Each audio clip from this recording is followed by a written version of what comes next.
وَمَن يَبْتَغِ یہ زاجر ہے، زاجر بھی ہے، تخویف اخروی بھی. اور جو شخص طلب کرتا ہے سوائے اسلام کے کسی اور مذہب کو پس ہرگز نہ قبول کیا جائے گا اسے. تو اسلام کے علاوہ دوسرے مذہب برحق ہیں. اللہ کیا فرماتے ہیں؟ ہرگز قبول نہیں ہوگا. اسلام ہی حق مذہب ہے اور وہ آخرت کے اندر خاسرین میں سے ہوگا. کیف یہدی اللہ قوما مورزین عن الاسلام کے اقسام ثلاثہ. اسلام کے علاوہ جو دوسرے مذہب کو طلب کرتا ہے ہرگز نہیں قبول ہوگا. تو اس نے اسلام سے اعراض کیا یا نہیں؟ تو مورزین عن الاسلام کے اقسام ثلاثہ، تین قسم بیان ہو رہے ہیں. لکھا ہے جی مورزین عن الاسلام کے اقسام ثلاثہ. پہلا قسم مرتدین. کیف یہدی اللہ قوما بیان مرتدین.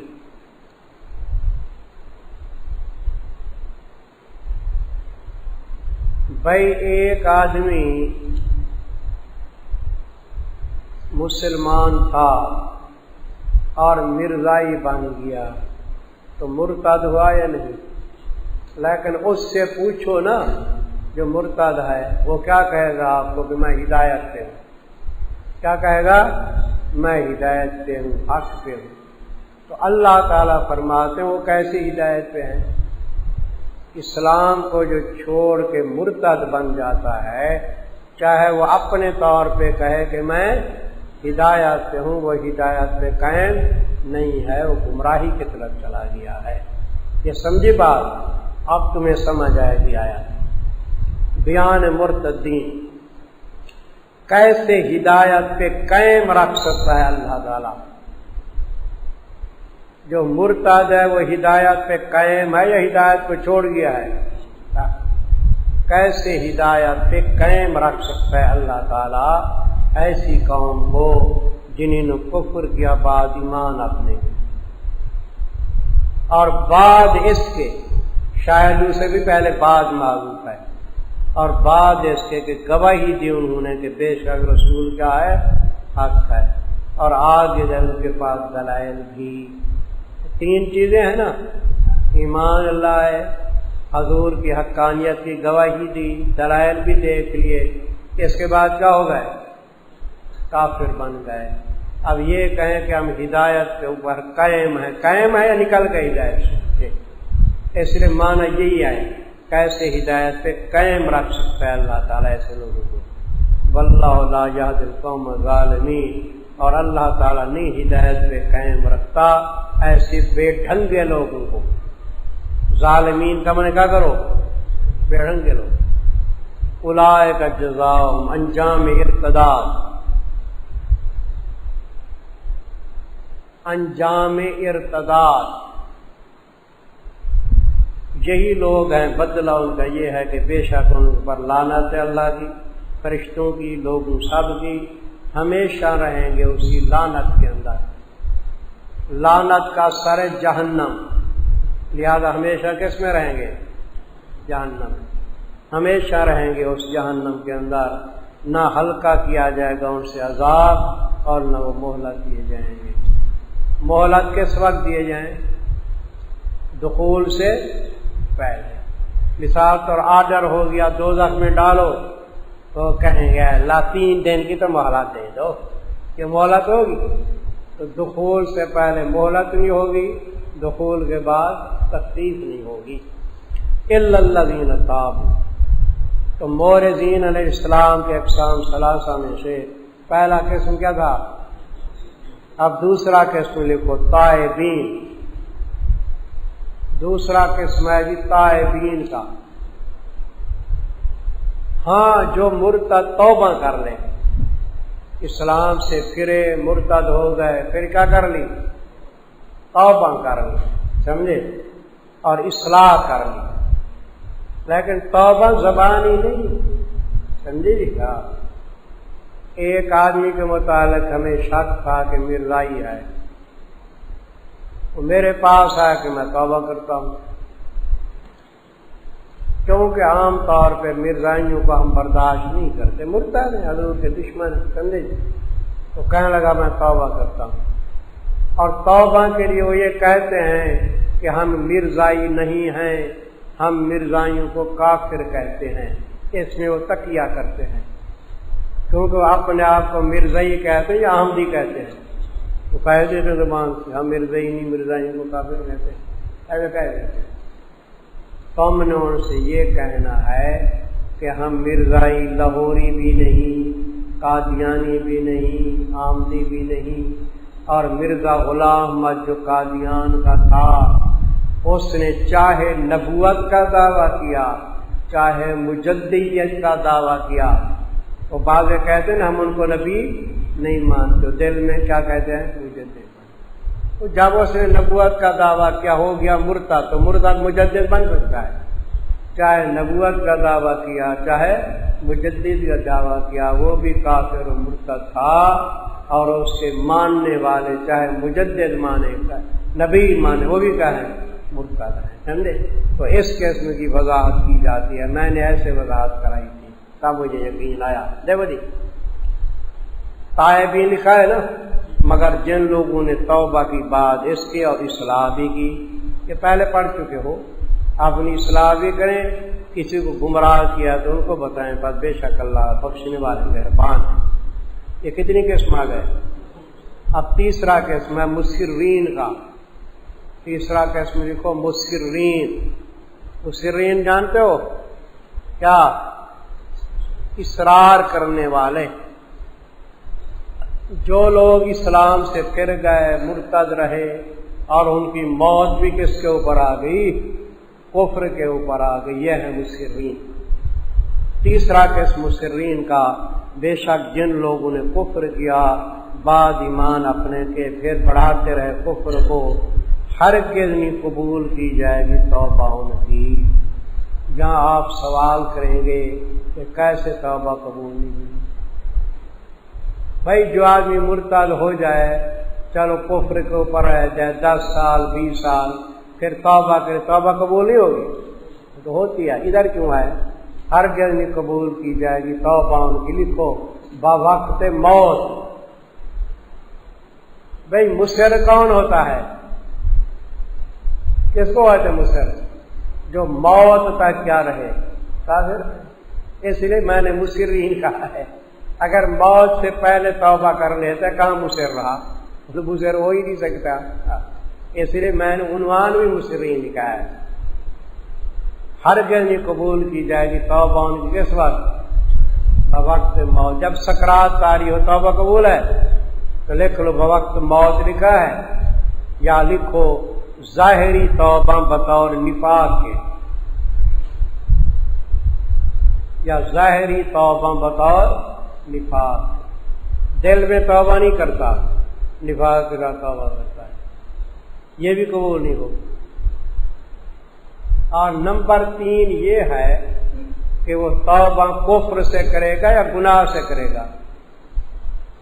کفر سے نا، لیکن وہ کفر سے توبہ نہیں کرتا، کہتا میری چوری سے توبہ، میری زنا سے توبہ، وہ کافر تو ہے بے ایمان، تو چوری سے گناہوں سے توبہ کرے گا تو قبول ہوگی؟ کفر سے توبہ کرے۔ دوسری چیز بعد میں ہرگز نہیں قبول کی جائے گی توبہ ان کی، اور یہی لوگ گمراہ ہیں۔ ان الذین کافروا، عدم قبول فدیہ از کافر، عدم قبول فدیہ از کافر، مطلق کافر سے فدیہ بھی قبول نہیں ہوگا قیامت کے دن۔ عدم قبول فدیہ از کافر۔ آج دنیا کو ایمان کی قدر کا پتہ نہیں کہ ایمان کتنی قیمتی چیز ہے، کل کو قیامت کے دن پتہ چلے گا ایمان کی قیمت کا۔ اگر کافر یہ چاہے گا قیامت کے دن کہ میں ساری زمین سونے سے پر کر دیتا ہوں، دل پر ساری زمین میں سونے سے پر کر کے دیتا ہوں، میرا ایمان قبول کر لو، قبول ہوگا؟ ساری زمین سونے، تو اب پتہ چلا کہ ایمان کتنی قیمتی چیز ہے۔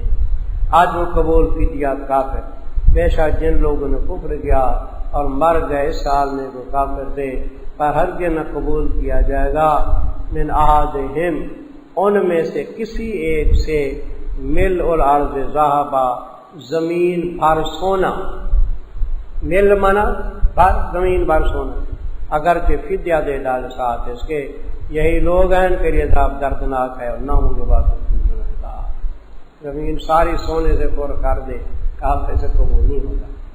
اب آگے فرمایا کہ اے مسلمان ہو، کافر کا تو سونا قبول نہیں ہوگا، تم اللہ کی راہ میں خرچ کرو چاہے تھوڑا یا بہت، تمہارا قبول ہوگا۔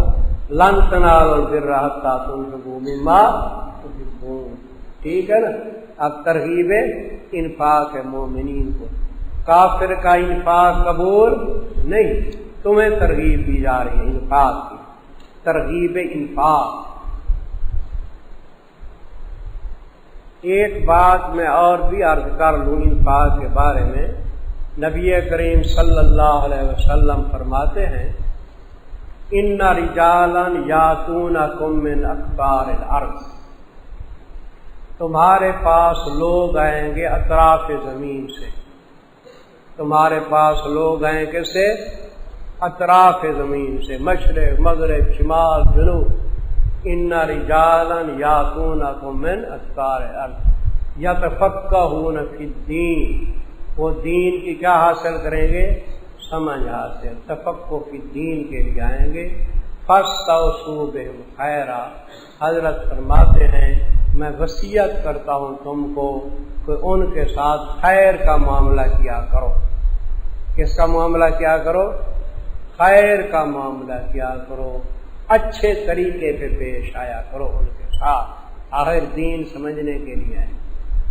رات ایک نوجوان آیا پڑھنے کے لیے، وہ غریب ڈر کے مارے باہر بیٹھا رہا، میں اندر مطالعہ کر رہا تھا، وہ پھر غریب لکھتا رہا، وہ تحریر بھی پوری نہیں آتی تھی، تو بعد میں آ کے مجھ کو دیا، میں نے جب پڑھا تو حقیقت میری آنکھوں سے آنسو آنے لگے، میں نے کہا کتنا دور سے غریب آیا ہے اور میری انتظار میں بیٹھا رہا، کاش کہ مجھے پہلے مل جاتا۔ میں نے اس کے کھانے کا بندوبست کیا، ابھی اس کا داخلہ کروں گا۔ بھئی ایسا آدمی بیٹھا ہوا ہے تو ہاتھ کھڑے کرے جو رات کو آیا تھا، ہے بیٹھا ہے کہیں؟ وہ ہے، کھڑا ہو جا، کھڑا ہو جا بھئی، کھانا ملا تھا آپ کو رات کو، گزارا اچھا کیا تو ابھی داخلہ کرا دیں گے۔ فاستوصوا بہم خیرا، ان کے ساتھ آدمی اچھائی سے پیش آئے۔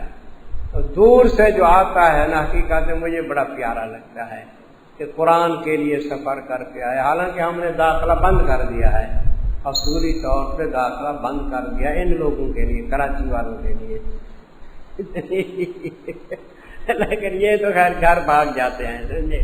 تو دور دراز سے جو آئے نا، تو حضور کی حدیث مجھے یاد آتا ہے، فاستوصوا بہم خیرا، ان کے ساتھ خیر کا معاملہ کرو، ان کے کھانے کا انتظام کرو۔ ہم بھائی بھیک مانگے پھر بھی تمہیں کھلائیں گے، ہمارا بھیک مانگنا بھی ثواب ہوگا، کہ حضرت فرماتے ہیں تم نے ان کے لیے انتظام کرنا ہے، اچھا ہے، قرآن دو، کتاب دو، سمجھے؟ کھانے کا انتظام کرو، ان سے پوچھا بھی کرو، خیر وافیت ہی پوچھا کرو، بھی کوئی تکلیف تو نہیں، کوئی بیمار تو نہیں، سمجھے؟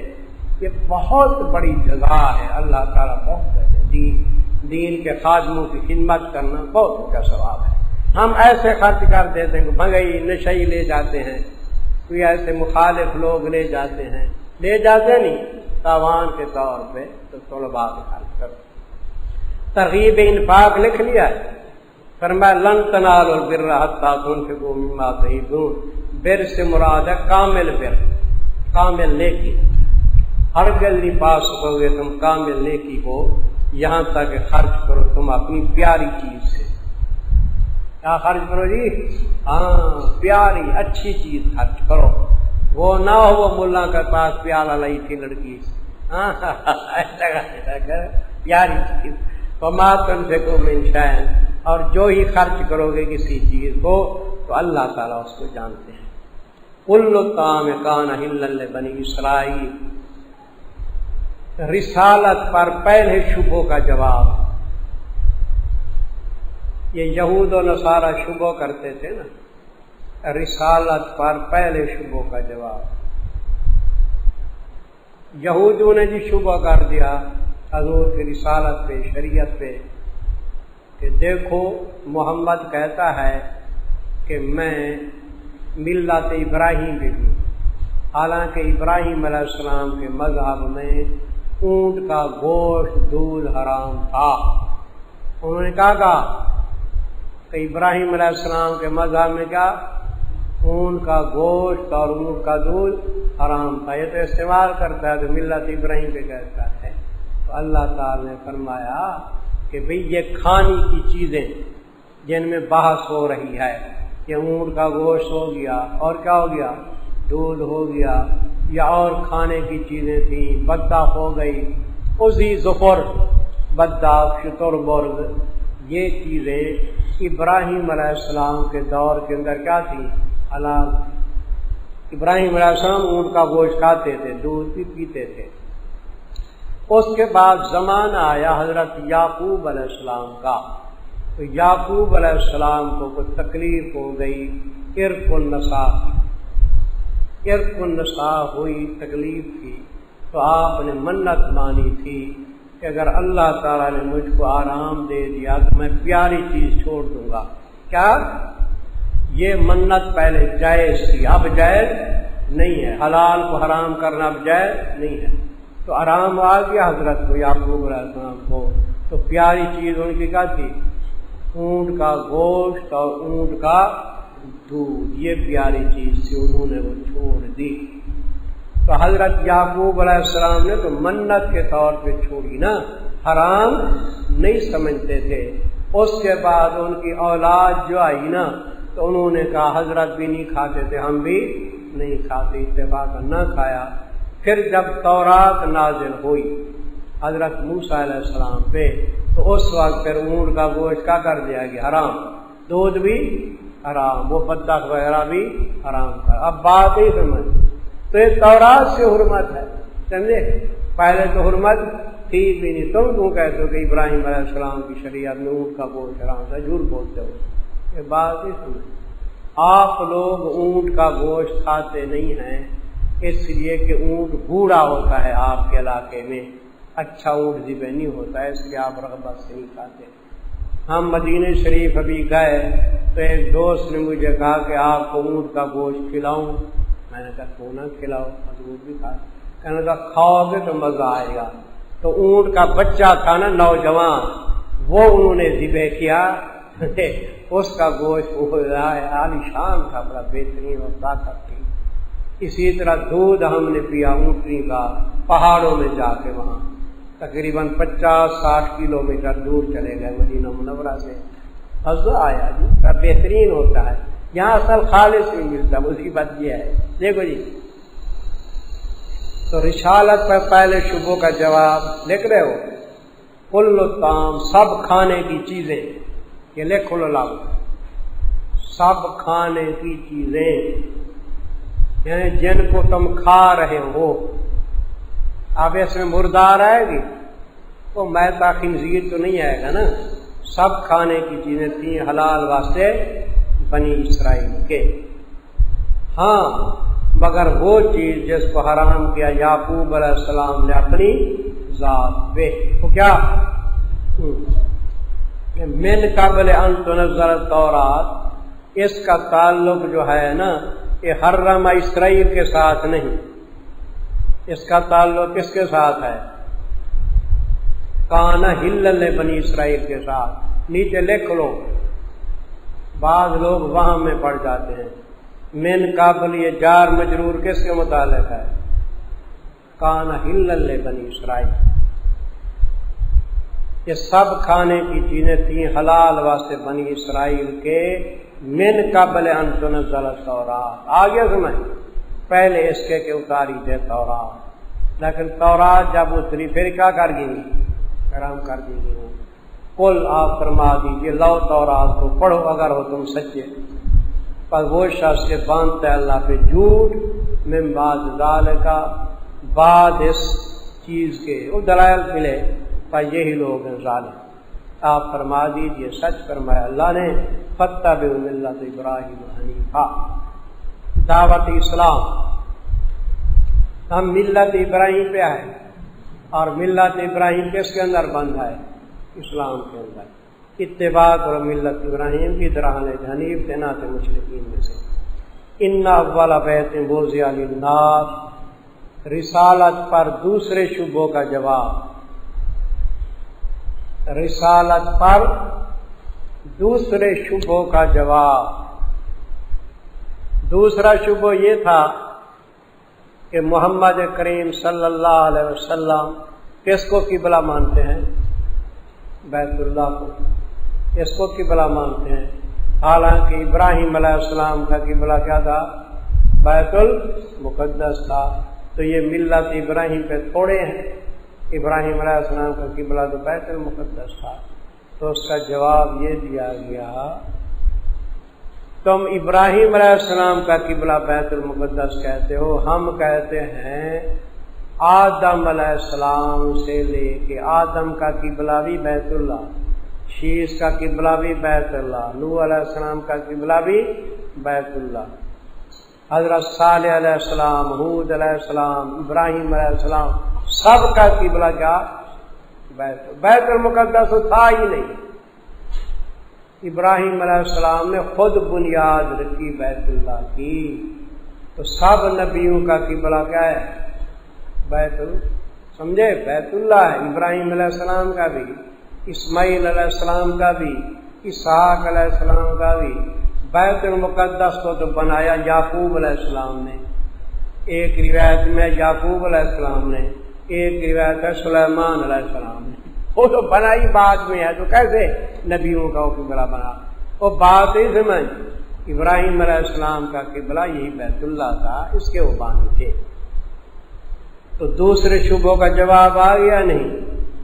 فرمایا بے شک پہلا گھر جس کی بنیاد رکھی گئی واسطے عبادت لوگوں کے، پہلا گھر جس کی بنیاد رکھی گئی واسطے عبادت لوگوں کے، للذی البتہ وہ ہے جو بکہ کے اندر ہے۔ بعض لوگ کہتے بکہ اور مکہ ایک ہی چیز ہے، یہ شہر ہے نا، اس کو مکہ بھی کہہ سکتے ہو، بکہ بھی کہہ سکتے ہو، لیکن بعض مفسرین نے کہا بکہ وہی جگہ ہے جہاں کیا ہے؟ بیت اللہ ہے، اور مکہ باقی شہر کو کہا جاتا ہے۔ تفسیروں میں لکھا ہوا ہے مبارکاً وہدی للعالمین، فضائل بیت اللہ۔ اب بیت اللہ کے فضائل ہیں بھائی، بیت اللہ کی سب سے پہلے بنیاد رکھی فرشتوں کی نے۔ کس نے رکھی؟ فرشتوں نے۔ اس کے بعد آدم علیہ السلام نے، اس کے بعد شیش علیہ السلام نے، اس کے بعد ابراہیم علیہ السلام۔ یہ قدیم سے چلا رہا ہے۔ بنا بیت رب العرش عشر فخذهم ملائکۃ اللہ الکرام و آدم وشیش فابراہیم ثم مالک حسین قریش قبل هذین جرہم فعبد الہ ابن زبیر بنا قضا بنا الحجاج وہذا متمم۔ یہ شعر ہے باقاعدہ، سمجھے؟ مبارکن یہ فضائل ہیں بیت اللہ کے۔ مبارک لکھو نمبر 1، یہ بیت اللہ بابرکت ہے، بہدی للعالمین۔ فضیلت نمبر 2، سرچشمہ ہے ہدایت کا سارے جہان کے لیے۔ سرچشمہ ہدایت کا کس کے لیے؟ سارے جہان۔ وہ دیکھو گھومتے پھرتے ہیں عاشق مثل پروانہ، وہ دیکھو گھومتے پھرتے ہیں عاشق مثل پروانہ، خدا کے عشق نے ان کو سب عالم سے نکھارا ہے، پیارا ہے پیارا ہے خدا کا گھر، پیارا ہے میری آنکھوں کا تارا ہے، میرے دل کا دلارا ہے۔ پیارا یا نہیں؟ کیا ساری دنیا کے لیے ہدایت کا سرچشمہ ہے۔ یہ نمبر 2 لکھا ہے فی آیات بینات، اس کے اندر نشانی ہے واضح. آیات بینات کے نیچے لکھو کچھ تشریعی کچھ تکوینی. اس کے اندر آیات ہیں بینات، کچھ تشریعی ہیں، کچھ کیا ہیں تکوینی ہیں. تشریعی آیات ہیں اس کے اندر، سمجھا؟ وہی ہے کہ حج بیت اللہ فرض نہیں ہمارے اوپر، طواف کرنا بھی کیا ہے وہی ضروری ہے، صفا مروہ کی سعی ہوگی. تکوینی یہی ہے، مقام ابراہیم موجود ہے، حجر اسود موجود ہے، سمجھے؟ کہ پرندے اڑتے ہیں نا تو بیت اللہ کے سامنے جب آتے ہیں تو ادھر ادھر ہو جاتے، اوپر نہیں اڑتے. تفسیر مظہری میں لکھا ہوا ہے. ہاں وہ پرندہ اوپر جا کے بیٹھتا ہے جو بیمار ہو، کیا شفا حاصل کرنے کے لیے. چلیے اس میں آیات بینات ہیں، کچھ تشریح کچھ تکوین. منہا مقام ابراہیم، مقام ابراہیم سے پہلے منہا معذوف ہے، ان میں سے مقام ابراہیم بھی ہے. آیات تکوینیات ہے.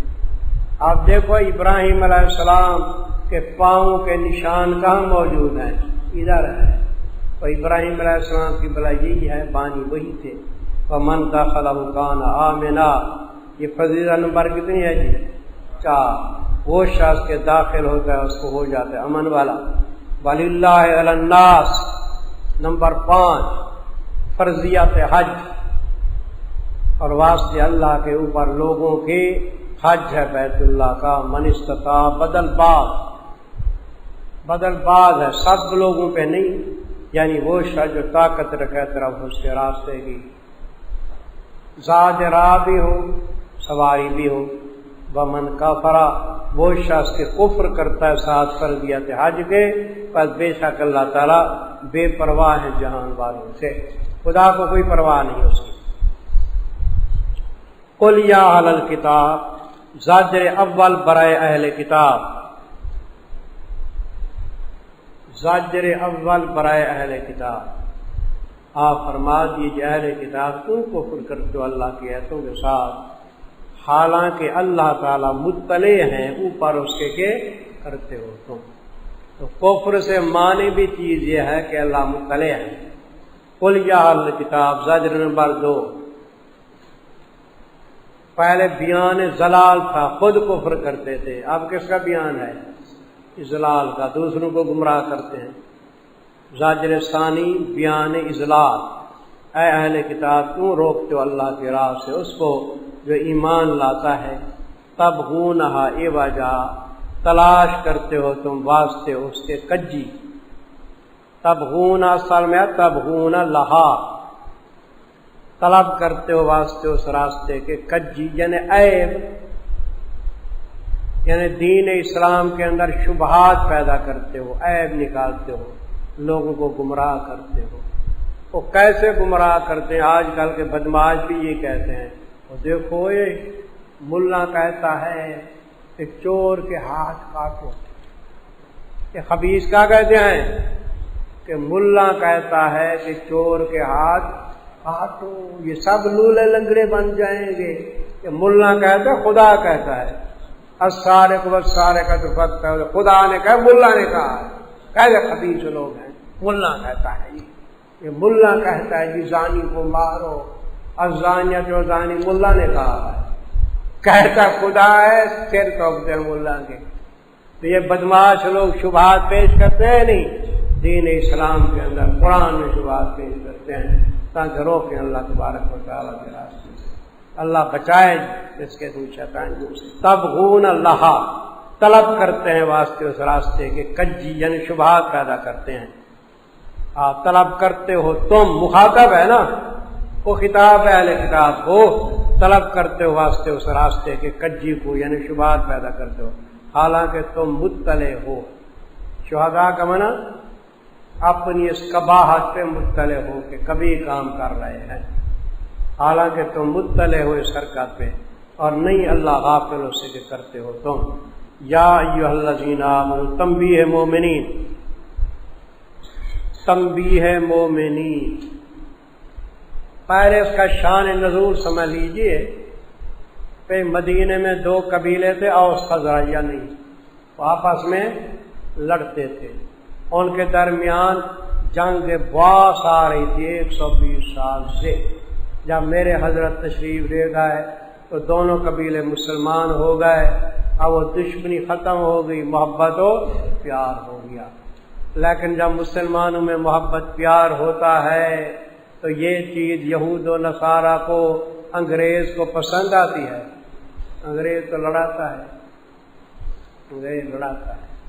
اس لیے میں تمہاری خدمت میں یہ عرض کروں گا کہ اپنے مدرسوں کے اندر مسائل کی تحقیق بے شک کرو، غور کرنا، مدرسوں میں مسائل کی تحقیق بے شک کرو، اکابر دیوبند کے اوپر پابند ہو جاؤ۔ لیکن یہ چھوٹے چھوٹے مسئلے چاہے بریلیت کے ساتھ کیوں نہ ہو، اہل حدیث کیوں نہ ہو، دوسرے حضرات بھی ہیں مماتی جن کو کہتے ہو، سمجھے؟ تو مدارس کے اندر پوری تحقیق کرو، اکابر دیوبند پر اتباع کرو، لیکن خدا را عام جلسوں کے اندر ان کو چھیڑ کے جنگ نہ برپا کرو۔ تم نے آپس کے اندر جنگ برپا کی تو یہود و نصارہ خوش ہوں گے یا نہیں ہوں گے؟ یقیناً خوش ہوں گے۔ وہ تو اسی تار کے اندر ہیں کہ مسلمان آپس میں لڑیں۔ مولانا عبید اللہ سندھی فرماتے تھے کہ دریا کے اندر دو مچھلیاں لڑ رہی ہوں نا، دو مچھلیاں، ایسے سمجھو ان کو بھی انگریز لڑا رہا ہے، سمجھو ان کو بھی کون لڑا رہا ہے؟ انگریز لڑا رہے ہیں، انگریز لڑاتے ہیں۔ تو حوصلے کے اندر رہو۔ میں ادھر آنے سے پہلے وہاں بہاولپور کے اندر 2 دن پڑھایا تو ایک آدمی میرے پاس آیا، جی انٹرویو لیتا ہوں۔ میں نے کہا جی آپ مماتیوں کے بارے میں کیا کہتے ہو، اہل حدیثوں کے بارے میں کیا کہتے ہیں، بریلویوں کے بارے میں کیا کہتے ہیں؟ میں نے کہا مجھ سے پوچھو کہ امریکہ کے بارے میں کیا کہتے ہو، برطانیہ کے بارے میں کیا کہتے ہو، یہ پوچھو مجھ سے۔ اب یہ وقت ہے پوچھنے کا، ڈانٹ دیا اس کو، میں نے زبردست ڈانٹ دیا۔ بڑو اخبار میں میری طرف سے آ جاتا کہ لڑائی بڑائی کی بات۔ اب میرے عزیز وقت نہیں ہے، یہ گھر کو آگ لگ جائے تو آپ پاک پانی تلاش کرتے رہیں گے یا پلیت ڈال کے بجھا دیں گے؟ ہاں، پلیت پانی کا گھڑا ہے، آپ کہے وہ نہیں، یہ نہیں ڈالنا بجھانے کے لیے، پاک پانی تلاش کرو۔ آپ پاک پانی تلاش کرو گے اتنے تک گھر جل جائے گا۔ کوئی پلیت ہے، کوئی پاک ہے، ہمارے گھر کو آگ لگی ہوئی ہے، خدا آگ لگی ہوئی، یہ آگ بجھانی ہے۔ لوگ پیتے ہیں شراب و خون دل پیتا ہوں میں، یہ میرا اپنا شعر ہے۔ لوگ پیتے ہیں شراب و خون دل پیتا ہوں میں، لوگ ہیں سب عیش میں کوئی نہیں غمخوار من، ہمارا تو غمخوار بھی کوئی نہیں ملتا، لوگ ہیں سب عیش میں کوئی نہیں غمخوار من۔ کیا سناؤں داستان غم علم میں یار من، دل میرا ہے پارا پارا شاد ہیں اغیار من، دل میرا ہے پارا پارا شاد۔ یہ شعر آ چکے ہیں حاجی صاحب کتاب میں ہیں، یہ میرے شعر، یہ میرے درد دل ہیں اور کتاب میں آ چکے ہیں۔ خیال کرو، وقت کی نزاکت کا احساس کرو۔ فرمایا جی اچھا وہ اوس و خزرج جو آپس میں محبوب بن گئے نا، تو یہ چیز کن کو پسند نہیں تھی؟ وہ کن کو؟ یہودیوں کو پسند نہیں تھی۔ ایک یہودی بے ایمان تھا شماس بن قیس، اس نے ایک آدمی کو جا کے سکھایا کہ جہاں یہ بیٹھے ہوئے ہوں نا وہاں پرانے اشعار سناؤ۔ وہ جنگ باس کے اشعار پڑھتے تھے نا ایک دوسرے کے خلاف، تو پرانے اشعار سناؤ، ایک دوسرے کے خلاف جو پڑھتے تھے۔ اس نے جا کے پرانے اشعار سنائے، تو پرانے اشعار میں تو ایک دوسرے کو گالی دیتے تھے یا نہیں؟ وہ جب جنگ کرتے تھے وہ شعر سنائے تو بڑا کچھ بھی ان کی بات، ہاں یہ گالی ہو رہی ہے ادھر سے، وہاں پر مکہ بازی ڈنڈے شروع ہوئے تو حضرت کو پتہ چلا، میرے حضرت تشریف لے گئے اور آپ کیا کرا دی؟ صلح کرا دی۔ دیکھو فرمایا یا ایھا الذین آمنوا تنبیہ مومنین ان تطیعوا، اگر کہا مانا تم نے ایک گروہ کا ان لوگوں سے جو دیے گئے ہیں کس کو؟ کتاب کو، تو یہی یہود و نصارہ، تو لوٹا دیں گے تم کو، نتیجہ لکھو، لوٹا دیں گے تم کو بعد ایمان تمہارے کے کافر بنا دیں گے۔ اور کیوں کر کفر کر سکتے ہو تم، حالانکہ تم لوگ ایسے ہو کہ پڑھی جا رہی ہیں تمہارے اوپر اللہ کی آیتیں۔